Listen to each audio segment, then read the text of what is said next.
Welcome back. We are so delighted to speak with our next guest. She's made waves online and across communities, teaching powwow dance and regalia making to thousands of students, and has been a vocal advocate for dance as a path to healing. Yes, please give a warm welcome to the wonderful Deanne Hupfield. Welcome to the show.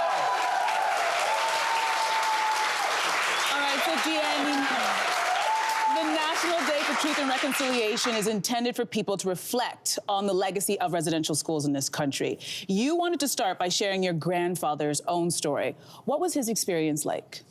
So, I have been teaching for a long time, and I learned this word, and it's called Anako Bijagun, and it means great-grandparent and great-grandchild. And it's how we look at ourselves. We connect ourselves from the past to people we haven't met yet. And through that, I learned about my great-grandfather, Jeff Chief from Wabigoon First Nation. And Jeff, my great-grandpa, he went to Indian residential school in Kenora, Ontario. And he was very fortunate. He went through, he aged out, he went back home to Wabigoon. And he had a family. And when his son, my grandfather Tom, became of age, it was the law then, you had to send your child to Indian residential school. So the Indian agent came and took my grandfather, and my great-grandfather was devastated.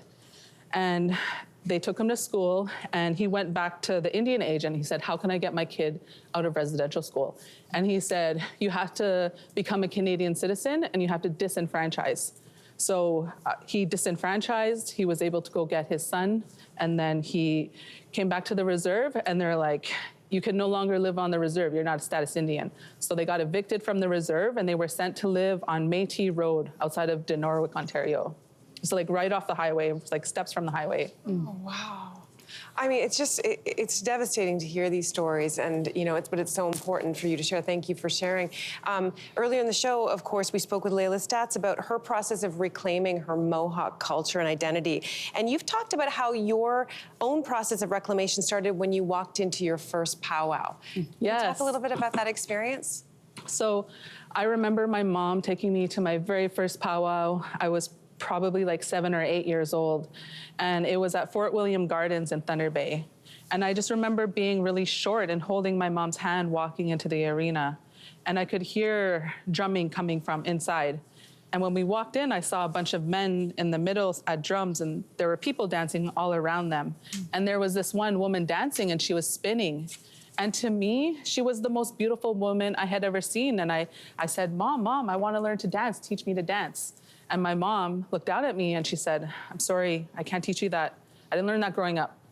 So my mom, she says, go follow behind those women and go do what they do.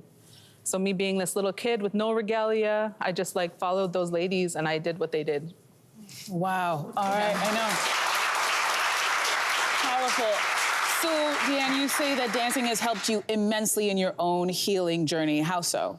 So since I was that little girl, I've been dancing. And I got a teaching that when you go out there, you can think about the hard things that you live through, and you can dance through them and move through them.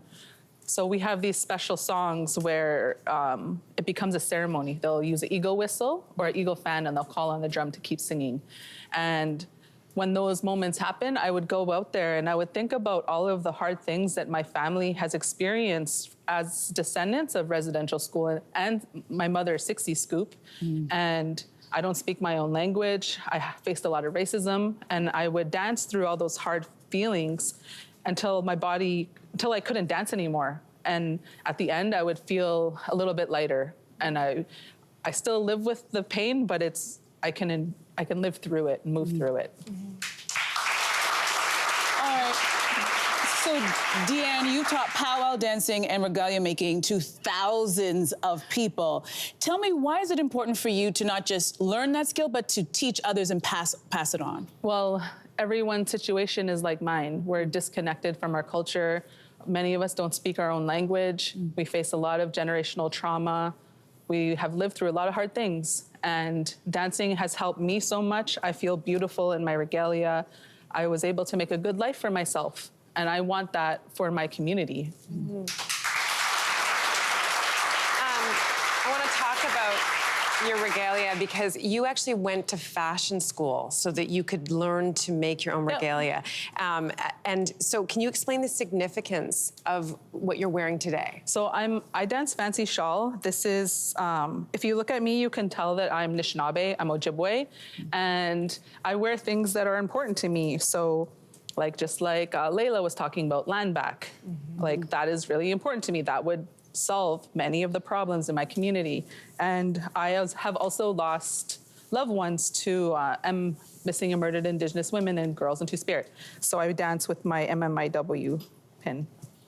But yeah, this is it's like a femme version of a warrior dance. Yeah. So, yeah. Wonderful. Really beautiful, meaningful. Deanne, we can't thank you enough for coming on the show today and sharing your story with everyone today. Thank you so much. Yeah. Now, you have generously offered to share your dancing with us right here in studio. So you're going to be dancing to the music of Black Bear. So whenever you're ready, Okay. the stage is yours.